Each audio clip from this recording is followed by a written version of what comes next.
Bayan, magandang umaga po, no? Ang inyo pong Kuya Ed, no? Ang inyo pong Kuya Ed. Nakita ko po to sa aking FYI. Kaya po ako gumawa ng post na ito. Kasi mukha ho atang nalalasing na kayo eh. Mukhang lasing na kayo sa katarantaduhan nyo at kabubuhan nyo. Isipin nyo, gumawa pa kayo ng ganito. PBBM ang presidenteng galit na galit sa kurap. O galit na galit sa kurap. Ano ito? Mga gagot tanga na ba kayo talaga? Hindi ninyo ba nakikita? O ang focus ng inyong isipan ay sa isang bintana lang o sa isang pintuan, sarado pa?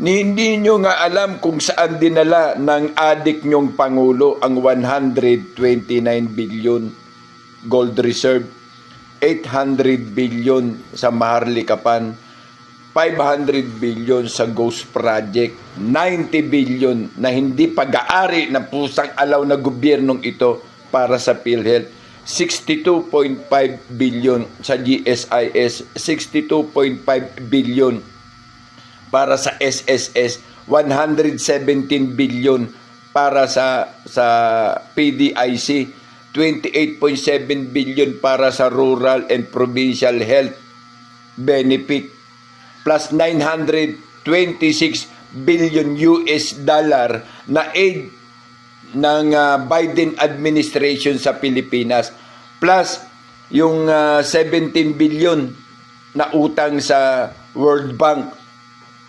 Saan pinagdadadala?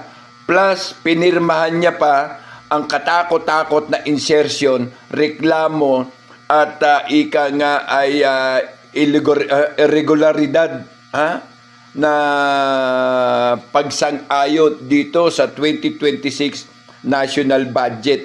Saan? Nasaan na ngayon? Tapos sasabihin nyo, PBBM ang presidenteng galit na galit sa kurap. Hindi nyo pa dinerecho, korupsyon, hindi korap. Dahil ang korap dito ay ang presidente nyo.